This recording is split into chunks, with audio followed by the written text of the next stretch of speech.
నమస్తే. ఇవాళ ఒక వీడియో యూట్యూబ్‌లో చూస్తా ఉంటే చాలా ఇంట్రెస్టింగ్ అనిపించి మీకు షేర్ చేద్దామని చెప్పని ఇది తీసుకొచ్చాను. కౌటిల్యని యూఎస్ ఆహ్, ఆర్మీ స్కూల్ మన చాణక్యుడి గురించి అక్కడ ఉన్న ఆహ్, వార్ రూమ్‌లో అంటే ఈ మిలిటరీ స్ట్రాటజిస్ట్‌లకి ఒక కోర్స్ కండక్ట్ చేస్తాము. సో, అది వాళ్ళ యూఎస్ ఆర్మీ చూడండి. యూఎస్ ఆర్మీ వాళ్ళ ఓన్ వెబ్సైట్ న్యూస్ ఛానల్ అని పేరు యుఎస్ ఆర్మీ కాలేజ్. ఓకే, వాళ్ళ దాంట్లో పబ్లిష్ చేసిన వీడియో నేను చూపిస్తున్నాను.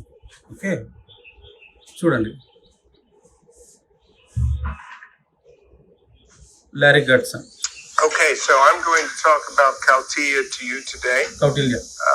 And I'm going to try to do it in these 20 slides I have here. As she said, I'm Larry Goodson of the Department of National Security and Strategy, her and my department. I'm with this year, the first ever Seminar 25. And so that's my group. Yeah, there's my Marine right there.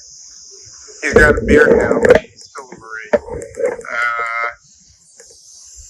And we introduced this into the curriculum about 8 years ago, if I'm remembering correctly. And our intent, as I understood it then, was twofold. First, we wanted other non-Western theorists of war beyond Sun Tzu, which you're going to read in conjunction with Kautilya for your next class, right? To help our students, you folks, develop a wider aperture about human thought on war.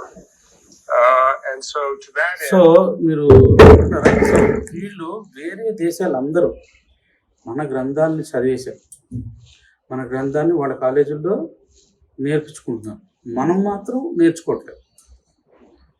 వాళ్ళు ఈ కౌటిల్యుడు రాసిన methods అన్నీ మన దేశం మీద apply చేసేస్తున్నారు. అన్నీ ఈ ఎన్జిఓలు లేకపోతే ఈ పంచ్ మక్కార్స్ అంటాం కదా, వీళ్ళు చేసే ప్రతి ఒక్కటి కౌటిల్యుడు చెప్పినయే. అది మనం యూజ్ చేయాల్సింది వాళ్ళు మన మీద యూజ్ చేస్తున్నారు. అయితే మోడీ గారు ఇది చదివారు కాబట్టి, వీళ్ళ మెథడ్స్ తెలుసు కాబట్టి, వీళ్ళ మెథడ్స్ని విరగొట్టడానికి స్ట్రాటజీ వేశారు. ఇప్పుడు ఏంటంటే మోడీ చేసింది ఈ కౌటిల్యుడు క్రియేట్ చేసిన స్ట్రాటజీని ఎలా ఎరగొట్టాలి అంటే మన దేశంలో అని చెప్పి ఇప్పుడు రివర్స్లో ఈ చాణక్యులు, అందుకని ఒక్కడు కాదు, ఇప్పుడు ఎంతమంది చాణక్యులు అని చెప్పాలంటే చెప్తానండి. అమిత్ షా ఒక చాణక్యుడు, మా నరేంద్ర మోడీ గారు ఒక చాణక్యుడు, అమిత్ షా ఒక చాణక్యుడు, national security advisor Ajit Doval గారు, వీళ్ళు త్రిమూర్తులు. ఫస్ట్ నుంచి వీళ్ళు త్రిమూర్తులు. తర్వాత ఈ మధ్యకాలంలో జయశంకర్, ఆయన్ని కూడా చాణక్యుడు అంటున్నారు. ఇంతమంది అసలు వచ్చారు కాబట్టి మనం ఇంకా 50% ఓట్ షేర్ కూడా తెచ్చుకోలేని పరిస్థితిలో ఉన్నాం యాజ్ ఆఫ్ నౌ.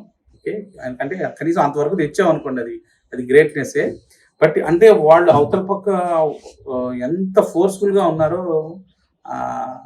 అర్థమవుతుంది. అంటే మన హిందువుల గురించి మెజారిటీ హిందువులు ఉన్న దేశంలో కూడా హిందువుల్ని యునైట్ చేయడానికి ఎంత కష్టపడాల్సి వస్తుంది. 100 సంవత్సరాల project RSS. Next year 100 years complete అవుతుందండి. సో నెక్స్ట్ ఇయర్ కల్లా ఆర్ఎస్ఎస్ ప్రాజెక్టు, నెక్స్ట్ ఇయర్ చాలా ఇంపార్టెంట్ ఆర్ఎస్ఎస్కి. సో ఈ 100 సంవత్సరాల్లో భారతదేశాన్ని మళ్ళీ కాన్స్టిట్యూషనల్గా కానీ అన్నీ మన హిందువులకి అగెన్స్ట్గా ఉన్న రూల్స్ రెగ్యులేషన్స్ అన్నీ తీసేసి మన హిందువులను కూడా ఈక్వల్ సిటిజన్స్, మన భారతదేశంలో ఈక్వల్ సిటిజన్స్ చేయడానికి ప్రయత్నం జరుగుతాయి. దానికోసమే 400+ అని మోడీ గారు పెట్టారు. సో రాజ్యసభలో ఇప్పుడున్న 120 ప్లస్ 400+ 370 బీజేపీకి వచ్చింది అనుకోండి. సుమారుగా రాజ్యసభలో బిల్స్ పాస్ అయిపోతాయి ఏదైనా కానీ. సో రాజ్యసభలో పాస్ అవ్వలేని పరిస్థితుల్లో ఈ జాయింట్ సెషన్ పెట్టేసి, అంటే Rajya Sabha plus Lok Sabha 2 joint session పెట్టేసి రెండిట్లో కంబైన్డ్గా 2/3 మెజారిటీ వచ్చినా కూడా కాన్స్టిట్యూషనల్ చేంజెస్ చేసేయచ్చు. సో ఇప్పుడు జరగబోయేది అది నెక్స్ట్ ఇయర్ 100 years ఆర్ఎస్ఎస్ స్థాపన చేసిన తర్వాత హిందూ రాష్ట్రంగా డిక్లరేషన్ ఆటోమేటిక్గా జరిగిపోతుంది నెక్స్ట్ ఇయర్. జై హింద్.